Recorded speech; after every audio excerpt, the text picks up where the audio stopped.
आदाब। आप सब देख रहे हैं पंजाब केसरी। मैं हूं आपके साथ नमिता सचदेव और आज हमारे साथ बॉलीवुड इंडस्ट्री के एक ऐसे एक्टर हैं जिन्हें हम the most sought after actor कहते हैं बॉलीवुड में। Well we are talking about very handsome and dashing mister Bobby Deol. Bobby, बहुत बहुत स्वागत है आपका। Thank you so much, Namita, for having me. तो बॉबी, आज समझ में नहीं आ रहा कि आपको प्रणाम करूं, आपके चरण स्पर्श करूं या आपको बाबा बॉबी देओल कह के पुकारूं। क्या करूं मैं आज? uh, क्या कहूँ मैं मैं भी मुझे पता नहीं। Well, this is your new innings in digital space, I must say, web series के लिए। तो पहले तो congratulations उसके लिए। Thank you so much. Excited हो आप अपने इस किरदार को प्ले करने के लिए? मैं बहुत एक्साइटेड हूँ। मैंने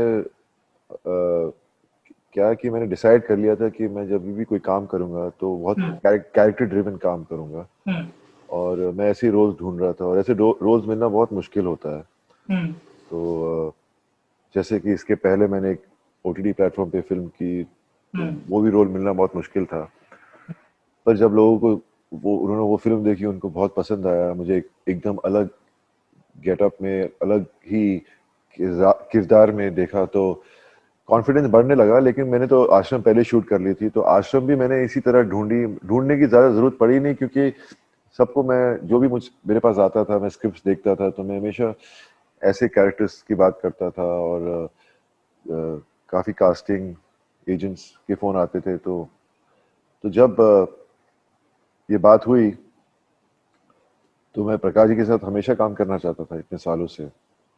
मतलब 25 साल हो गए इंडस्ट्री में और हमेशा सोचता था कि एक दिन मुझे अब प्रकाश जी के साथ काम करना है। पर फिर वो दिन आ गया जब उनका फोन आया कहने, तो मैं इतना एक्साइटेड था कि मुझे बुलाया घर पे, ऑफिस में बुलाया अपने। वहाँ गया, वहाँ पर तो जब मुझे ये रोल ऑफर किया तो मैं थोड़ा हैरान रह गया कि मुझे ऐसा रोल ऑफर कर रहे हैं जो कभी मुझे कोई ऑफर करता नहीं है। लेकिन उनके ऑफर करने में मुझे कॉन्फिडेंस मिल गया कि उन्होंने कुछ सोच के मुझे बुलाया है और इस रोल को ऑफर किया। तो आई एम रियली एक्साइटेड कि आज आश्रम के लिए मैं बात कर रहा हूँ और 28 तारीख को आ रही है आश्रम। अच्छा, उनसे आपने पूछा नहीं कि क्यों ऑफर कर रहे हो ये रोल मुझे? उन्होंने ये कहा कि मैंने पूछा तो बोलते तेरा जो इनोसेंस है मुझे वो चाहिए इस कैरेक्टर के लिए। क्या और जिस तरह के मैंने रोल्स किए, मैंने कभी नेगेटिव शेड्स किए नहीं हैं, तो उनको चाहिए था एक ऐसा चेहरा जो ऐसी उनको जो मेरी बॉडी लैंग्वेज है, उनको वो सब चाहिए था इस कैरेक्टर के लिए। और मैं तो बस खुश था कि उन्होंने मुझे बोल दिया ये तू कर रहा है, मैं बोला ठीक है।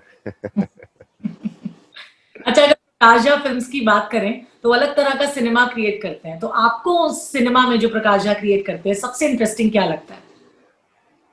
बस उनका जो तरीका है, जो वो इमोशंस, जिस तरह वो उन इमोशंस के साथ खेलते हैं, जैसे वो कैरेक्टर लिखते हैं, वो अपने बहुत रियल होते हैं किस्म से और बहुत ही इंटरेस्टिंग स्टोरी लाइन होती है उनके फिल्मों की। And it's very entertaining. You can connect with them. You can understand what he's trying to do. So that's one of the reasons I wanted to work with him. I personally watch your film Class of 83 also. उसमें भी आपका किरदार काफी strong उसमें दिखाया गया और बहुत अलग सा लग रहा है। वो सीरियस टफ लोग है ना, वो सिर्फ आप ही कर सकते थे। अच्छा, अगर मैं इसकी बात करती हूँ आश्रम की, तो एक क्वेश्चन है जो व्यूअर्स क्वेश्चन है, मैं अपनी तरफ से पूछी। वो जानना चाहते हैं कि बॉबी, आप अपनी एज से ज्यादा बड़े दिखने वाले किरदार क्यों कर रहे हो? मतलब ये पिछली वाली फिल्म में भी और इस वाली में भी। ऐसा कुछ नहीं है, मुझे क्या इंटरेस्टिंग रोल्स करने हैं। मैं कभी ये नहीं देखता कि मैं एज के बारे में मैं सोचता नहीं हूँ। और इंटरेस्टिंग कैरेक्टर होना चाहिए जिससे लोग कनेक्ट करें। अब आपने कहा कि क्लास ऑफ 83 में मैं इतना अलग लगा, क्योंकि मैं चाहता था कि मैं ऐसा रोल करूं जिसमें मैं अलग दिखूं और चैलेंजिंग होता है। एग्जैक्टली। और चैलेंजिंग रोल्स ही मैं ढूंढ रहा हूँ आजकल, जो मेरे कंफर्ट जोन के बाहर हो। तो मैं बहुत लकी हूँ कि मैं लक इसलिए बोलता हूँ क्योंकि आपका काम ही, आपकी मेहनत ही लक में बदलती है। और अगर आप मेहनत करोगे, आप लक का सहारा देखते रहोगे, तो कभी आप लकी नहीं होंगे। तो आपका काम ही लक में बदलता है। तो मुझे लगता है मेरा काम ही, मेरे अंदर जो एनर्जी है वही मेरे को लक दे रही है। और मैं बहुत खुश हूँ कि मैं आश्रम वेब सीरीज में मेरा एक अच्छा इंटरेस्टिंग रोल मिला है। और मैं क्या कहूँ, मैं खुद ही इतना खुश हूँ कि ज्यादा कह नहीं पा रहा। आश्रम में आपकी जब मैंने लुक देखी ना, फर्स्ट लुक ट्रेलर में, तो मुझे लगा मैं पहला सवाल आपसे करूंगी, मतलब इस तरह के आप रोल्स कर रहे हो अभी फिलहाल, तो क्या बॉबी को मोक्ष मिल गया है, ऐसा समझ लें? ये तो सिर्फ शुरुआत है मोक्ष की। मैं तो चाहता हूँ अभी मेरे अगले 25 साल जिस करियर में मैं जितने जितने जब तक मैं काम कर सकूं करता जाऊं, बस अलग किस्म के रोल्स करना चाहूंगा। पर ये नहीं है कि मैं कॉमेडीज नहीं करूंगा या थ्रिलर्स नहीं करूंगा या एक्शन फिल्में नहीं करूंगा। मैं तो चाहता हूँ मैं हर किस्म की फिल्में करूं। स्क्रिप्ट अच्छे मिलते रहेंगे तो मैं उन किस्म की फिल्में भी करूंगा। We have seen you doing like your characters in Race 3, in Houseful 4, in fact, with Akshay Kumar. या So, if I ask about, like, there is a subtle change in your dialogue delivery too with these films, I can see. अभी जो भी आई है, like Class of 83, and अगर आश्रम की भी बात करती हूँ, तो वो क्या एक conscious effort रहा है, या फिर just the need of the character? It was a need of the character. Those characters in Race 3 and Houseful were larger than life, you know, and very chilled out characters, very cool characters, you can say, very glamorous. But this is a film, I mean, now on OTT platform, I've got a chance to do very real kind of cinema and a very fictionalized kind of cinema, which is influenced by our society, and it is interesting to play characters like that, you know. I mean, the whole look of mine in Ashram, Prakash ji had already planned the look. I used to go for trials of dressing and what would look nice. We did 3, 4 different kinds of looks, and he chose this look. He felt this was the right look, you know, that little headgear of mine and the outfit and my दाढ़ी उगानी पड़ी थी मुझे। सब मतलब look को एकदम एक अच्छा एक अलग क्या कहते हैं कि कैरेक्टर को एक थोड़ा सा वो एनहांस करता है। जो कैरेक्टर दिखाना चाहते हो वो लुक में दिख जाता है आपको। तो अपने कैरेक्टर को प्ले करने के लिए आपने किन्हीं लोगों के कुछ रेफरेंसेस भी लिए? नहीं, रेफरेंस कुछ नहीं लिया मैंने। मुझे बस प्रकाश जी ने, जब मैं उनसे मिला, काफी बार मिले, हम लोग डिस्कस किए सीन जो भी थे। उन्होंने कहा बस तू ये स्क्रिप्ट है इसको फॉलो कर, ये तेरी गाइडलाइन है और ये फिक्शन है तो आप इसको फॉलो करो। और फिर मैंने क्या कि इस कैरेक्टर एक कॉनमैन का कैरेक्टर है, तो कॉनमैन का ग्रास बहुत होता है लैंग्वेज पर, क्योंकि वो अपनी बातों से लोगों को कॉन कर देते हैं। तो मैंने बहुत वर्कशॉप्स की अपने डिक्शन पे, अपने लैंग्वेज पर, क्योंकि शुद्ध हिंदी बोलना बहुत कठिन होता है। Exactly. और ऐसे शब्द इस्तेमाल किए गए हैं कि उनका मतलब ही नहीं मालूम था मुझे। तो तो मैं, सुनीता जी करके हैं एक, उन्होंने प्रकाश जी के साथ पहले भी काम किया है, तो वो मेरे साथ बैठते थे हर दिन। 3-3 घंटे हम हर दिन बैठते थे, 1 महीने से ज्यादा शायद बैठे होंगे। और हमने पूरे स्क्रिप्ट पे वर्कशॉप्स किए, डायलॉग्स पे वर्कशॉप्स किए। और जब मुझे अपने आप को एक चैलेंज था मेरे लिए, तो मुझे I had to be ready for it, I couldn't be unprepared for it.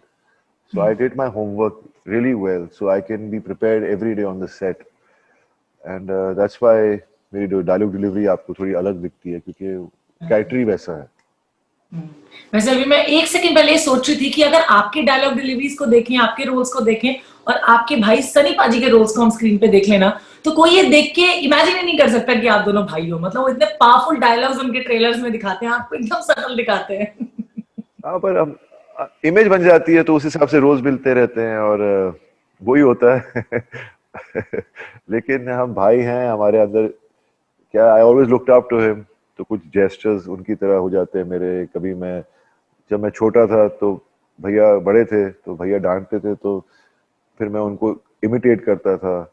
मैं जब दूसरों से, भैया आए थे गुस्सा करके गए, ऐसे बोल कर गए मुझे, तो शायद आहिस्ता आहिस्ता वो हो जाता है। कभी कभी सिमिलैरिटीज दिखती हैं उस बात से। तो सनी पाजी की फिल्म का कौन सा डायलॉग आपका फेवरेट डायलॉग है वैसे? भैया के तो कितने सारे डायलॉग फेमस हो गए हैं। भैया खुद थक गए बोल बोल के, 2.5 किलो का हाथ। आती नहीं, आप इमिटेट करके बताओ वो। मैं कहाँ से इमिटेट कर दूंगा। मेरे से नहीं होता ये सब फैंस के लिए है। वो तो भैया है मेरे। एग्जैक्टली, तो है ही है। अच्छा, बचपन में वैसे, this is very personal question, पापा से मार किसकी ज्यादा पड़ी है, आपकी या सनी पाजी की? ऐसे मार तो कभी पड़ी नहीं, पापा ने कभी हाथ नहीं उठाया मुझ पे, तो कभी उठाया नहीं। अच्छा, बस ओके, बीइंग द मम्मी बहुत हाथ उठाती थी। मम्मी के चपेट बहुत पड़े हैं। ओके, माँ लाइक माँ का होता ही है। माँ मॉम भी भी आती है ना कई बार उड़ते हुए। हाँ जी, इंडियन मॉम्स की चप्पल भी आती है कई बार उड़ते हाँ हुए। हाँ, सैंडल उठा के मारते थे, सब खाया मैंने उनसे, वो बहुत बारी मार पड़ी माँ से, पर माँ की मार से और अलग होती है वो, उसे फिर आप बड़े होते हो तो आपको आप मिस करते हो माँ की मार। एक्चुअली सही बात है। अच्छा बॉबी, ऐसे कौन से रोल्स हैं जो अभी बॉबी किस तरह के कैरेक्टर्स करना चाहते हैं फिल्मों में, अभी नहीं किया उन्होंने? क्या है कि स्क्रिप्ट के ऊपर है, अब स्क्रिप्ट पढ़ते हो तो उसमें कैरेक्टर्स होते हैं और काफी सारे कैरेक्टर्स होते हैं। मैं बस ये ट्राई कर रहा हूँ कि मैं जो भी करूँ अभी, फिल्म या वेब सीरीज करूँ, जो भी करूँ, कैरेक्टर ड्रिवन स्क्रिप्ट्स हो, and okay. that's what I'm looking for now. It could be a comedy, it could be anything, but it should be very character driven, and because that gives you more, it gets more challenging for you, and it makes you enjoy your work more.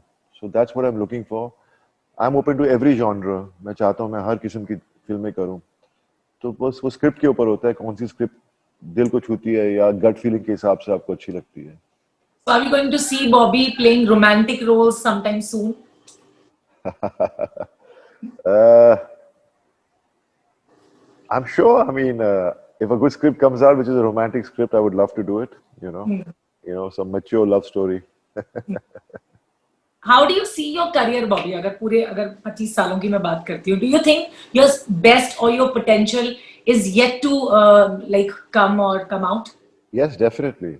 I've every actor learns with every day of his life. I mean, working, you learn. You're always learning, and I think 25 years, I've learned a lot, and I feel I can use all that now because I'm more focused about my career now. I have never been so focused. I want to prove myself with every project I take on, and you make mistakes. You made mistakes in the past. You'll make mistakes in the future, but you learn from your mistakes. So I'm not saying that I won't make mistakes in my future in my career, but I know that I will not. If I fall down after my mistake, I will get up again and move forward, and that's how I look at my life now. तो कोई किरदार सोच के ऐसा कभी लगा है, कोई रिग्रेट हुआ है कि ये किरदार मुझे नहीं करना चाहिए था या मैं इसमें और बेहतर कर सकता था? ऐसा तो हमेशा लगता है, हर फिल्म का लगता है मेरे को तो। लगेगा आश्रम देखने के बाद में, मैंने अभी आश्रम देखी नहीं है, तो मुझे जब मैं देखूंगा मुझे लगेगा कि मैं इसको और अच्छा कर सकता था। खुद को देखने के बाद लगता हाँ, हमेशा लगता है, आप इम्प्रूवमेंट की हमेशा स्कोप रहती है। है। Okay. So thank you so much, Bobby, for talking to us. Oh, Namita, it was so nice talking to you. Thank you so much. Thank you. ऐसे लगा ही नहीं मैं इंटरव्यू दे रहा हूँ। Thank you. It's an honor having you. वैसे we had a word on call, आपको याद होगा, सबसे पहले हमारी फोन पे बातचीत हुई थी। अच्छा, okay, I been doing something. हाँ, हुई थी बहुत टाइम, कुछ कभी हुई थी ये? ऑफ 83 के लिए। हाँ, क्लास, हाँ हुई थी ना, फोन पे हुई थी। हाँ हाँ हाँ। मैं इतने इंटरव्यूज दे रहा हूँ आजकल मैं, है ना?